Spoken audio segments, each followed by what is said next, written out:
the great fighting out of that corner, where he fought and waged war with the sturdy crowds. His professional debut fought in origin Macau, Agit Salinas. Alvin Salinas from Elorde Macau Boxing Stable. Alam ko may mga tiga Macau dyan na nanonood sa atin. One is Super Feather to.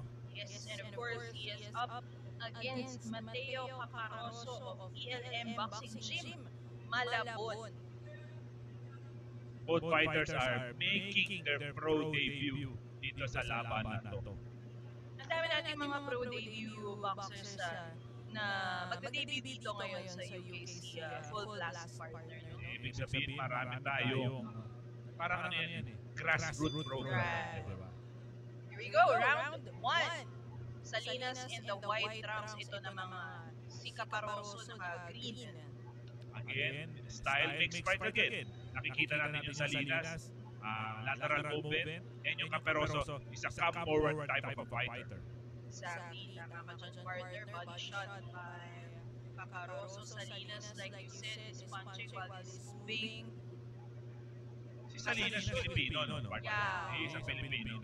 But I think he grew up in Macau. I think he's joining the fighters training din ng mga LRD boys. Oh, yeah. So we see him quite a bit.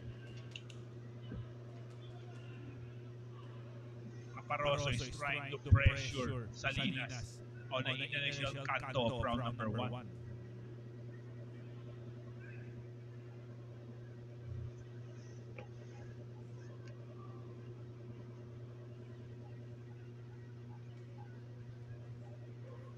Yung style ni Caparoso is come forward, try to swarm you. Right, that's the word. Tama.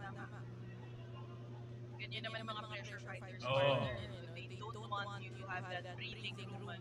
Sabi nga nila yung Caparosong edge, kailangan lagi lang nakadikit ang mga brawler similar to Caparoso.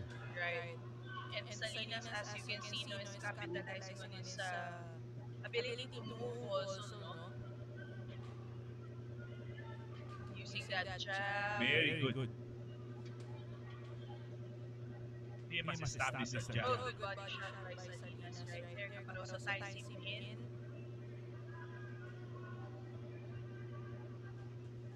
The jab of Salinas is constantly connecting to the base of Caparoso.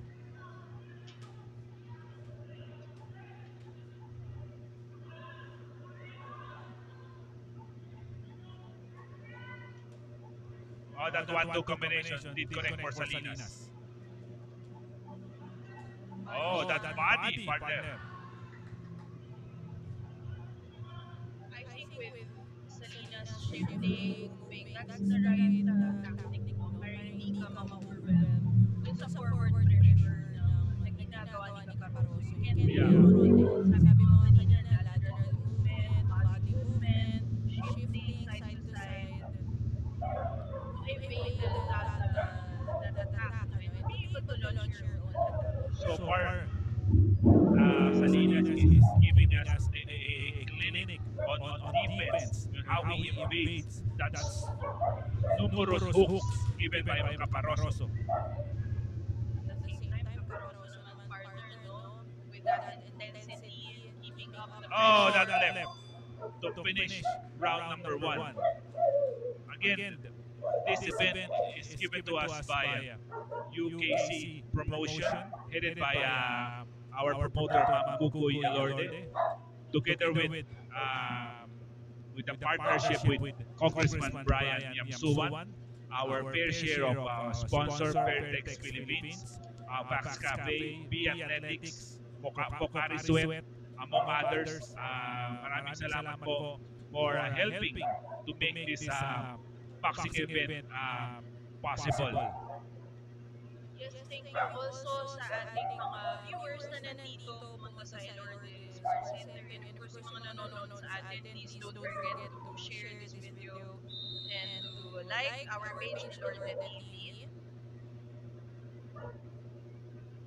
pag nilike nyo yung page ng Lordy TV, sama nyo na yung page na namin dalawa.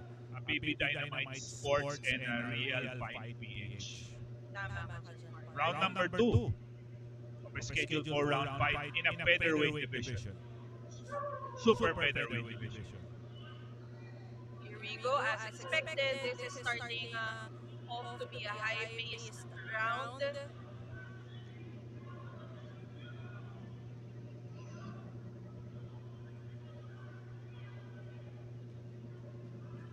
Oh, good left. Oh, Good left. body by Salinas. Great head-body combination by Salinas. Now, Paparoso is trying to pin Salinas in the corner. Oh, that left. Oh, wow! I think he felt that partner. Wow! Wow. Fluid combinations ended with a body shot by Alvin Salinas. Caparoso is up. Matibay rin itong Caparoso. Oh, partner. Yan. We expect. Oh, again, that body did connect for Salinas. Okay. No more. Yes. No more. Our coach from ELM has decided to end about. He started the Caparoso